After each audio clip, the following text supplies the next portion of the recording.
Hello and welcome to Columbia, South Carolina.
Columbia is the capital of South Carolina, and it has about 150,000 people.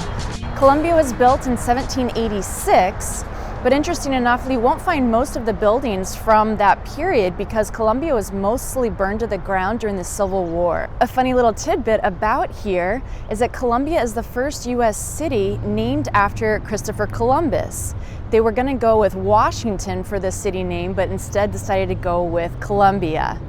One little thing that is interesting that you'll see around the area is that this is called Soda Cap City or Soda City, and that comes from people shorting Columbia to cola, and then that became soda.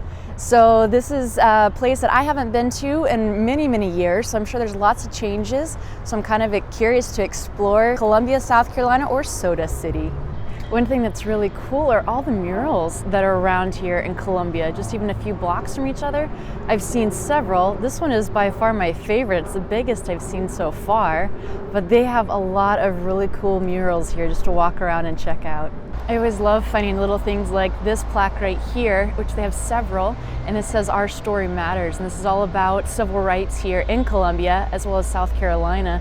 And these are really cool to read. They're just little snippets of how Black lives were changed here in Columbia, South Carolina due to civil rights. Behind me here is the Hampton Preston House. This is actually in the Robert Mills Historic District, and the reason why it's named that is because the architect of this house was Robert Mills, and he created a couple of mansions that are around this area. There's one that's across the street that is called the Robert Mills House, and it was actually used as different educational institutions for several years. And so this is really pretty just to walk around. They do tours here, but you can also just walk around the outside of both of these homes and just see the gardens and the pretty architecture that's here. This house that I'm standing in front of is actually the home of our 28th president, Woodrow Wilson. And they have actually turned this into a museum about his family. They built this in 1871 and they only lived here for 4 years, and then Woodrow Wilson went off to college and lived elsewhere. But you can take a tour of it and it talks about his family, but they also talk about Reconstruction.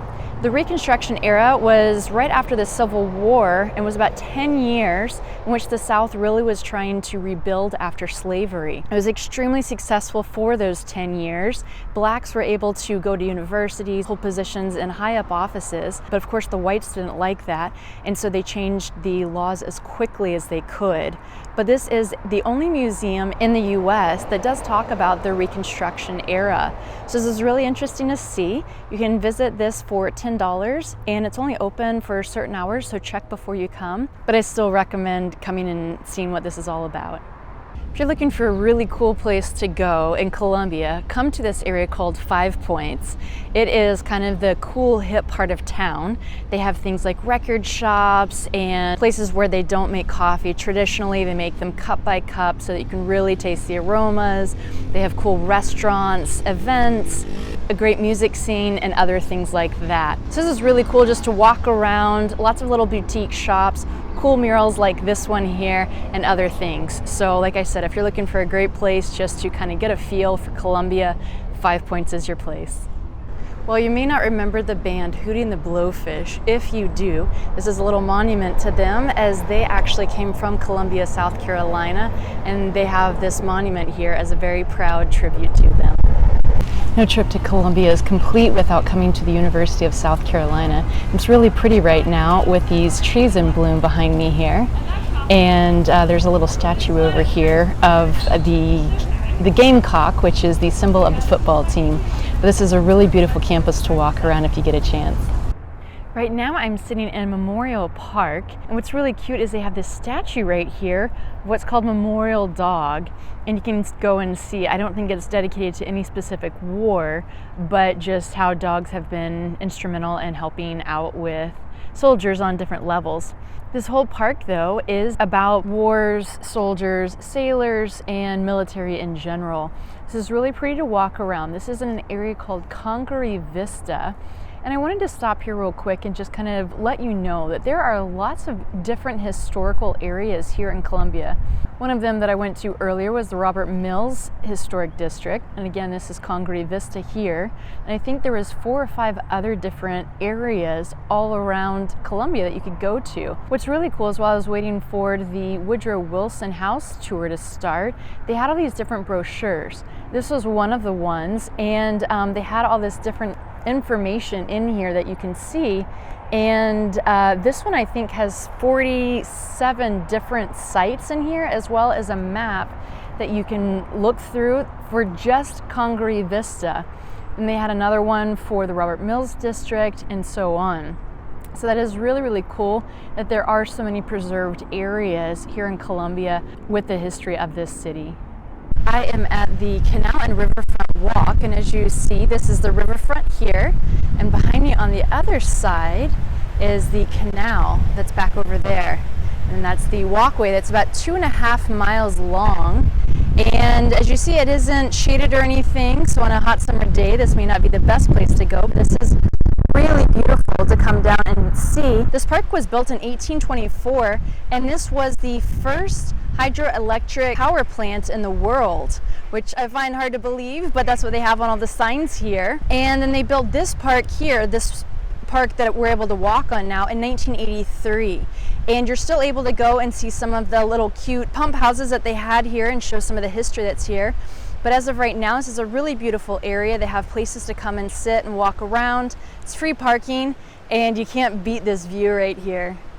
Behind me here is the South Carolina State Museum.